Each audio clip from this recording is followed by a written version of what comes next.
Madame, Monsieur, bonsoir et merci d'être au rendez-vous du 19h45 sur ITV. C'est l'heure des principales informations que nous vous délivrons proprement et sans fioriture. Voici donc la colonne vertébrale de ce journal. L'ITIE a sorti son dernier rapport et voit la vie en rose en donnant des nouvelles qu'elle juge comme bonnes. Les industries extractives ont généré plus de 120 milliards en 2018 et l'argent a été déversé en grande partie dans les caisses de l'État, mais le collectif Publiez ce que vous payez joue les rabat-joie en jugeant que tout cela est dérisoire. Les femmes sénégalaises ont-elles le monopole de la douleur? Pourquoi tant d'indignation face à la supposée brutalité des hommes? Au vu des chiffres balancés par la société civile, on a un début d'explication. En 2019, 14 femmes sénégalaises sont passées de vie à trépas après avoir été violentées sexuellement. On cherche encore la solution face à ça. Plus de 250 personnes de nationalité gambienne ont été accueillies chez elles après l'échec de leur tentative de prendre le large et de façon illégale. Objet d'une désespérance extrême, ils sont revenus sur leurs pas après avoir vécu l'effroi et l'horreur. Nous parlerons dans ce journal de ces damnés de la mer. La France est allergique aux réformes et l'exprime de manière active à travers les mouvements de grève, tous azimuts qui embolisent le pays. 1,5 million de personnes ont encore manifesté pour s'élever contre la réforme des retraites envisagée en France par le président Emmanuel Macron. Le développement de tous ces titres dans un court instant.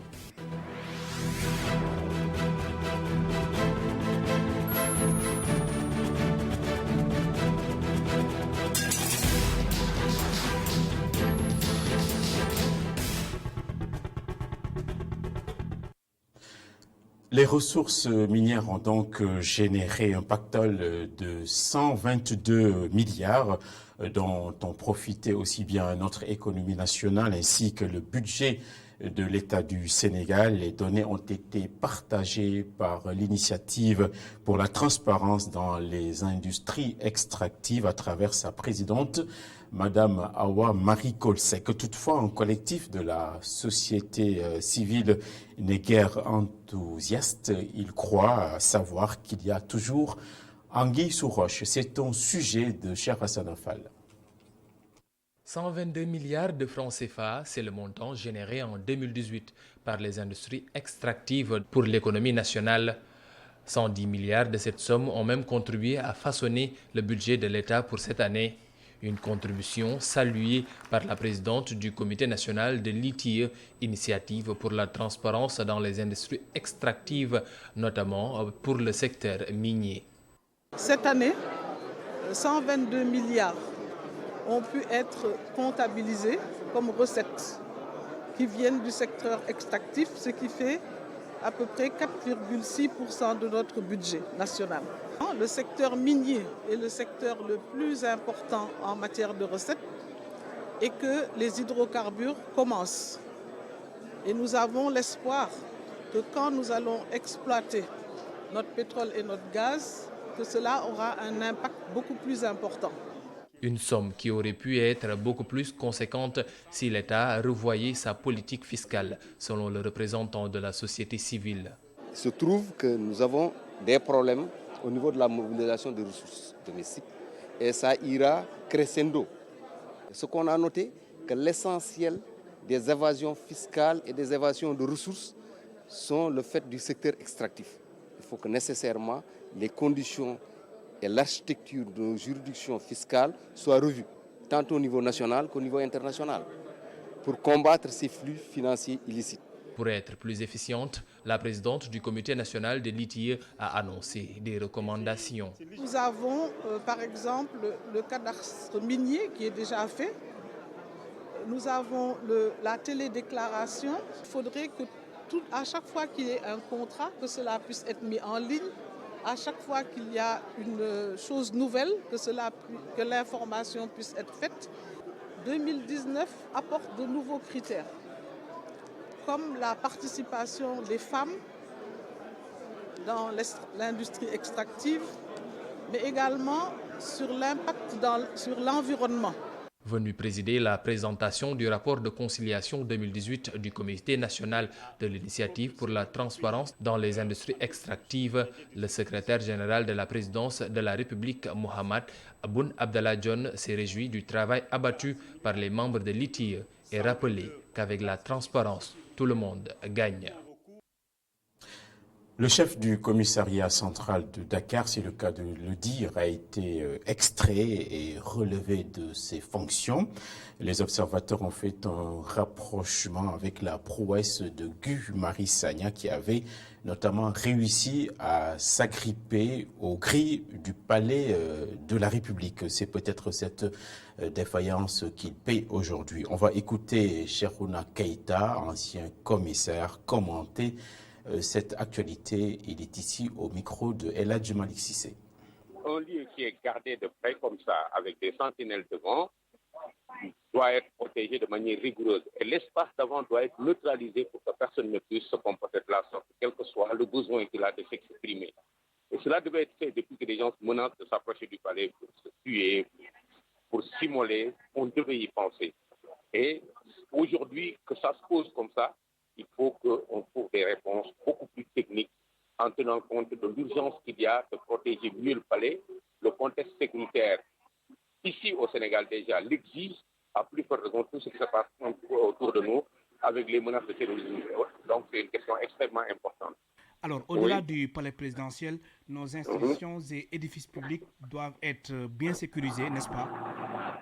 Mais nécessairement, les lieux publics comme les ministères et les édifices même publics qui servent à quelque chose, ne serait-ce qu'à être des symboles, doivent être sécurisés de la manière la plus parfaite possible. Ce n'est pas possible qu'on confonde le droit de quelqu'un à faire ce qu'il veut et le devoir que l'État a de juger de ce qu'il doit sécuriser, parce qu'effectivement, c'est cela sa mission, ça rentre dans sa mission régalienne, que de devoir mettre en place des dispositifs qui sécurisent des lieux, des endroits tout à fait particuliers, pour que les gens puissent y être le maximum possible en sécurité. En tant qu'homme, avec un grand H, rien de ce qui est humain ne m'est étranger, et notamment avec ce qui concerne la souffrance de nos sœurs. Au vu des chiffres que nous venons de recevoir, les violences fondées sur le genre sont à sens unique. Les femmes ont donc le monopole de la douleur. Elles souffrent beaucoup du fait des hommes qui foulent aux pieds la douceur ainsi que la tendresse. De janvier à novembre 2019, il est fait cas de près de 700 violences, autant d'agressions à caractère sexuel, ainsi que 14 homicides sur des femmes. Au cours d'un forum, les organisations de la société civile ont encore démontré toute leur capacité d'indignation. Nous écoutons ce reportage de Mamadou Lamine Fati ainsi que Abdou Khadr Diop. La violence basée sur le genre, une question de responsabilité sociale. Le constat est fait de leur récurrence et de la cruauté dont ces violences sont de plus en plus commises. Entre 2018 et maintenant, 668 cas de violences basées sur le genre, sur mineurs, ont été recensés.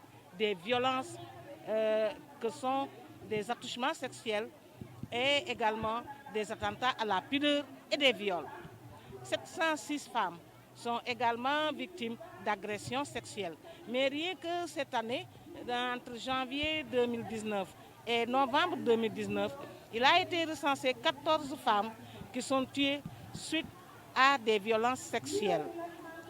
Et parmi ces victimes, on a décompté 3 mineurs entre 11 et 14 ans et 2 femmes en état de grossesse. Donc ce qui inquiète aujourd'hui, c'est la récurrence non seulement de ces violences basées sur le genre, mais également de l'âge précoce de l'auteur de violence. De plus en plus, l'auteur de violence se trouve dans la tranche d'âge 25-30 ans. La criminalisation du viol, un grand pas dans la lutte contre les violences faites aux femmes. Les organisations saluent cette initiative et souhaitent l'accompagnement des victimes. Le projet de loi qui va être voté à l'Assemblée nationale pour sûr, est d'une grande avancée. Mais ce que nous demandons particulièrement, c'est que cette loi soit suivie par des mesures d'accompagnement. Qu'il y ait des mesures d'accompagnement permettant l'effectivité de la loi. Qu'il y ait des mesures d'accompagnement. La protection juridique, elle est importante, mais également la protection sanitaire et la protection psychosociale. Les organisations de la société civile demandent également les actions sur la prévention et sur la prise en charge des victimes de violences. Et pour cela, il a été demandé, nous avons demandé qu'au moins 5% du budget national soit alloué à la lutte contre les violences basées sur le genre. Elles sont 34 organisations de la société civile à dire non à la violence basée sur le genre. Elles se mobilisent pour une société sans violence et disent toutes ensemble, ça suffit.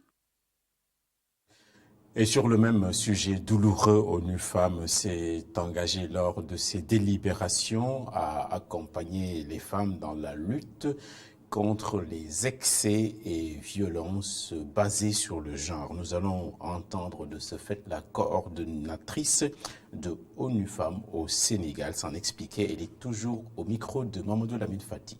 Un des mandats que ONU Femmes a, c'est l'éradication de toute forme de violence à l'égard des femmes et des filles. Et il se trouve qu'au Sénégal, nous avons une initiative très pertinente à travers la CISC, la synergie des organisations de la société civile, qui s'est engagée de manière ferme pour lutter contre les violences faites aux femmes et aux filles. Et donc les statistiques qui ont été démontrées tout à l'heure montrent qu'il y a encore du chemin à faire. Et donc ONU Femmes s'est résolue à accompagner la CISC dans ce combat-là et c'est ce qui a fait l'objet de ce forum dans le cadre de la campagne des 6 jours d'activisme de lutte contre les violences faites aux femmes et aux filles.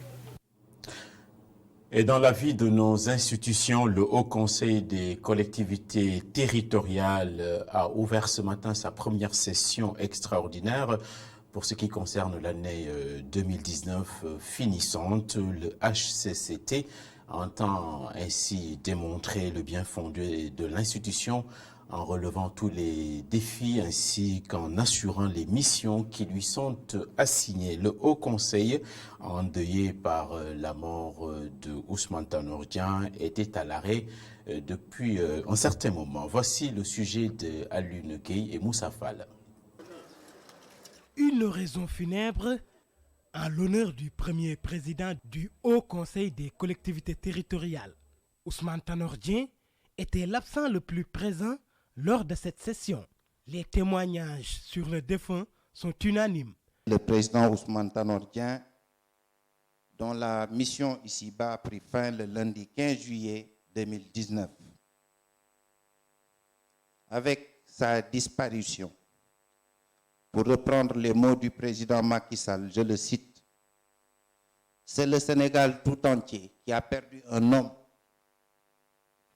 de valeur, digne, loyal, honnête, calme et serein dans toutes les épreuves. » Fin de citation. En cette journée mémorable, toutes nos pensées vont vers le président Ousmane Tanor Dieng. Et nous prions pour qu'Allah l'accueille dans un océan de miséricorde. Les morts sont des invisibles, mais ce ne sont pas des absents, disait le poète Victor Hugo. Les hauts conseillers, à l'unanimité, ont décidé donc, à l'occasion de cette première journée de notre session extraordinaire, de rendre un hommage solennel à leur ancien président, Feu Ousmane Tanor Dieng. Les membres du Haut Conseil saluent la mémoire de l'homme. C'est un président qui a beaucoup rendu à la population sénégalaise et qui a beaucoup fait au niveau du Haut Conseil des collectivités territoriales.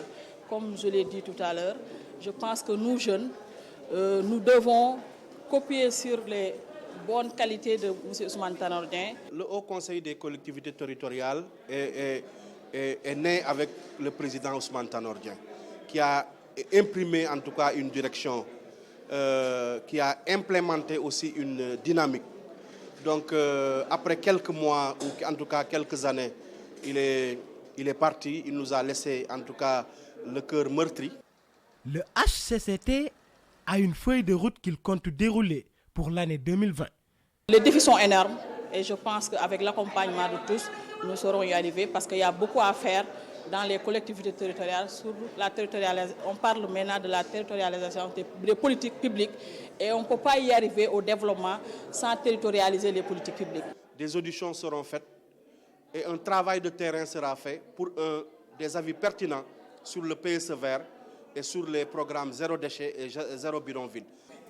Le Haut Conseil des collectivités territoriales démarre ses activités.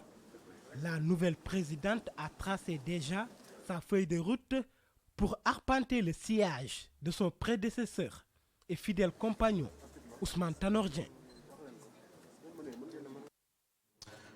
On va maintenant bifurquer à l'Assemblée nationale où le ministre Mansour Faye, que des députés ont présenté hier comme un super ministre, a défendu son projet de budget 2020 et il est arrêté à un peu plus de 100 milliards de nos francs. Le ministre du Développement communautaire, de l'équité sociale et territoriale a aussi abordé les dossiers relatifs à la carte d'égalité des chances, les bourses familiales, la CMU et tout ce qui a rapport avec les questions d'accès universel. On écoute le ministre qui a été interrogé par Mamadou Bipa Sissoko. Vous savez, le programme national des bourses est un programme très important, lancé depuis 2013. Aujourd'hui, plus de 316 000 ménages sont enrôlés et perçoivent régulièrement leur allocation de 100 000 francs par an, c'est-à-dire 25 000 francs tous les trimestres. Mais la grande nouvelle, c'est que le président nous a instruit pour enrôler l'ensemble des détenteurs des cartes d'égalité de chance. Dans la phase actuelle, seulement 25 000 détenteurs de cartes d'égalité de chance sont enrôlés. Il en reste environ une population de 50 000 qui seront enrôlés et bénéficieront des bourses à partir donc de 2020. On s'excuse un peu pour le son. On a aussi fait du bruit à l'occasion de la journée mondiale des droits humains ce mardi pour l'édition 2019. La mobilisation de la jeunesse est beaucoup invoquée. De l'avis de la conseillère au sein du Bureau des Nations Unies à Dakar, la situation des droits de l'homme au Sénégal n'est pas inquiétante, mais il y a quelques points de crispation. On écoute avec Cher Hassan Fall.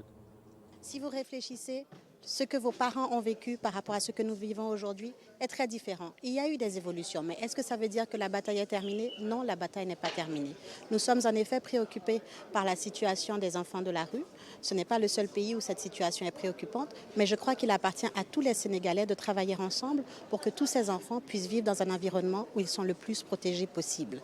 Et quand il y a un manquement, pour que ce soit, quelle que soit la situation, que nous puissions tout faire pour pouvoir redresser ces manquements. Mais nous, comme Nations Unies, notre rôle à nous, c'est de s'assurer d'appuyer l'État à prendre ses responsabilités. Et cela, nous le faisons de plusieurs manières. Premièrement, nous nous assurons que l'État soit au courant et connaisse dans toutes ses ramifications ses obligations, puisque l'État est le premier à avoir des obligations en matière de droits de l'homme.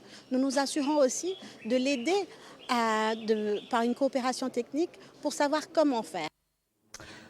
En accord avec l'Organisation internationale des migrations, la Gambie a assuré le rapatriement de ces ressortissants qui sont sortis indemnes du naufrage de leur embarcation au large de Nouadhibou en Mauritanie. C'était l'autre semaine. Au total, ce sont 256 Gambiens qui ont été accueillis à la maison où il y a sûrement plus de chaleur. Nous retrouvons Amadou Bari en Gambie. Il est notre correspondant sur place. Pour Assandour, pêcheur de son état âgé de 25 ans, l'air très fatigué, visage brûlé par la brise marine, c'est la fin de l'aventure vers l'Europe. Après 10 jours d'odyssée ponctuée de plusieurs péripéties, nous retrouvons ce miraculé entouré des siens dans la très modeste maison familiale. Hassan est un rescapé de la pirogue qui a chaviré au large de la Mauritanie. Il explique que c'est par miracle qu'il a survécu au naufrage qui a coûté la vie à une soixantaine de ses compatriotes.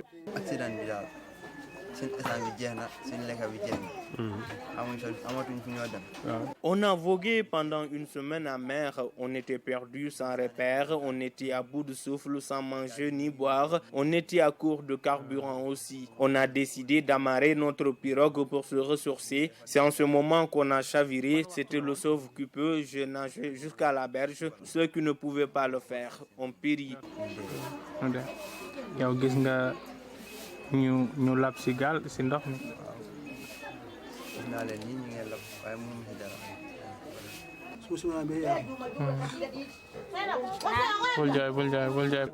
Notre entretien est interrompu par le pleur de son père, malade et perclus, qui a craqué comme pour s'apitoyer sur le sort de sa famille.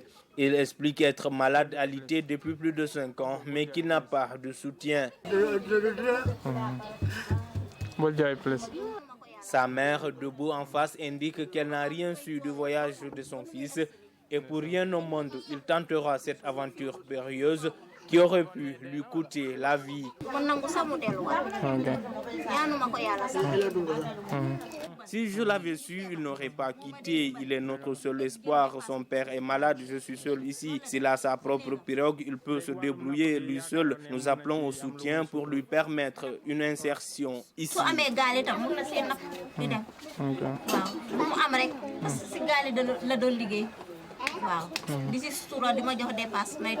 C'est à quoi Hassan de répondre que s'il ne trouve pas mieux, il tentera de nouveau l'aventure à ses risques et périls.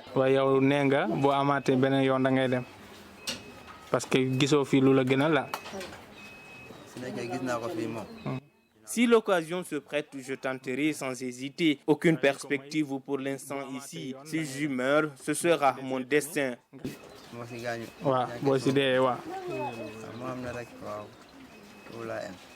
Pour ce voyage, Hassan a payé l'équivalent de 400 000 francs CFA. Pour le moment, il compte se reposer un peu avant de reprendre le chemin de la pêche en attendant de trouver mieux, indique-t-il.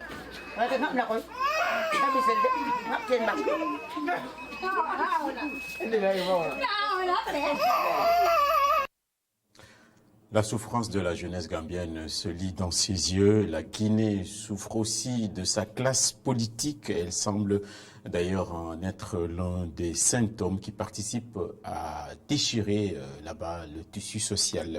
C'est du moins le ressenti de la communauté guinéenne établie à Kolda.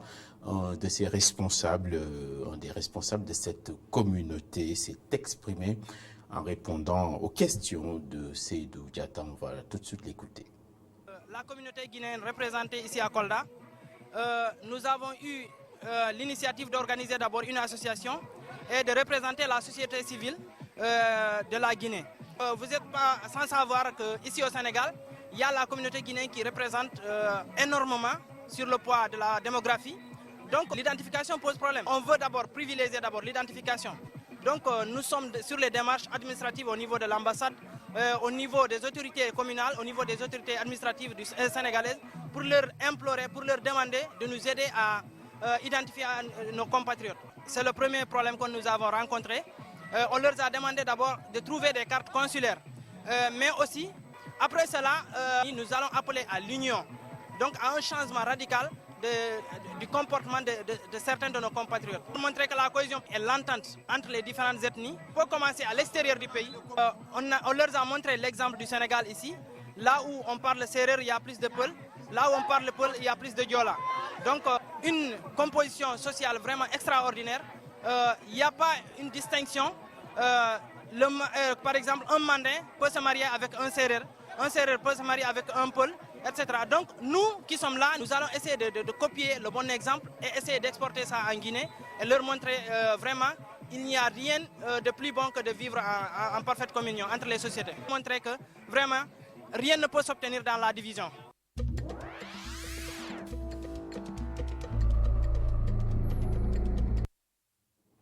Et sur l'international, la France est embolisée par des grèves consécutives à un projet de réforme des retraites. Plus d'1,5 million de manifestants ont ainsi pris d'assaut les artères parisiennes pour dénoncer la politique d'Emmanuel Macron, le président français. Voici la relation de notre correspondant à Paris, Abdoulatif Diop. Depuis une semaine, la France vit au ralenti. Plus de 2 500 000 manifestants sont dans la rue pour dénoncer la réforme des retraites d'Emmanuel Macron. Tous les secteurs d'activité sont paralysés par ce mouvement de grève observé dans toute la France. Cependant, le secteur le plus touché est celui du transport. Les travailleurs français souffrent le martyre depuis le 5 décembre, date du début du calvaire. Parmi ceux qui vivent cette grève figurent principalement les immigrés qui vont quotidiennement au boulot. Je peux dire que je suis extrêmement fatiguée parce que je me tape 30 minutes pour aller au boulot, 30 minutes de marche et je suis vraiment fatiguée, donc j'en ai marre.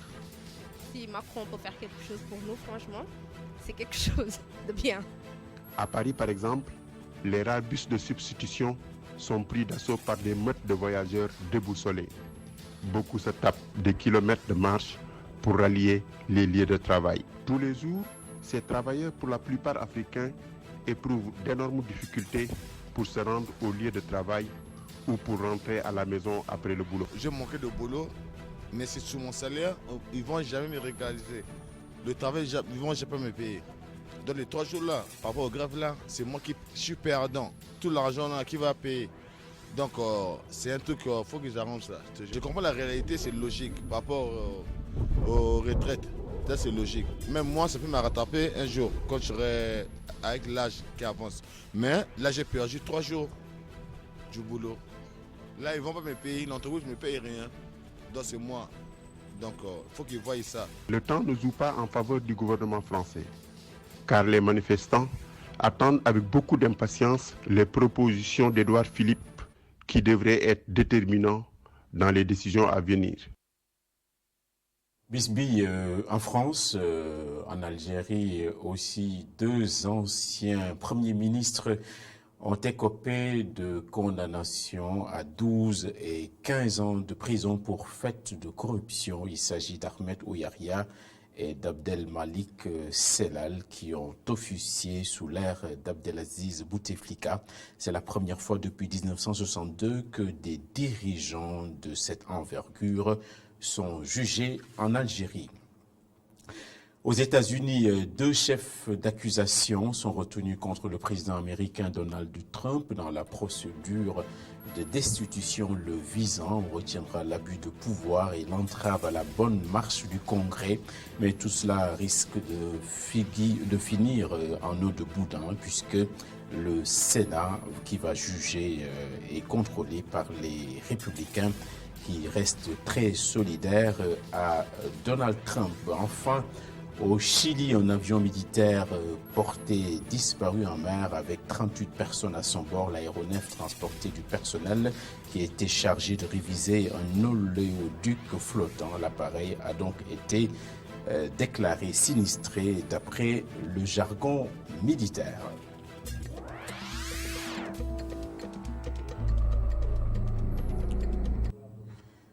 Ainsi se termine ce présent journal. Dans un instant, c'est la météo qui sera suivie des inspirations du professeur Songui Diouf. Ensuite, retrouver Khalifa Diakhaté dans Kenou Askanui. C'est l'émission quotidienne. Merci donc de votre aimable attention et bonsoir.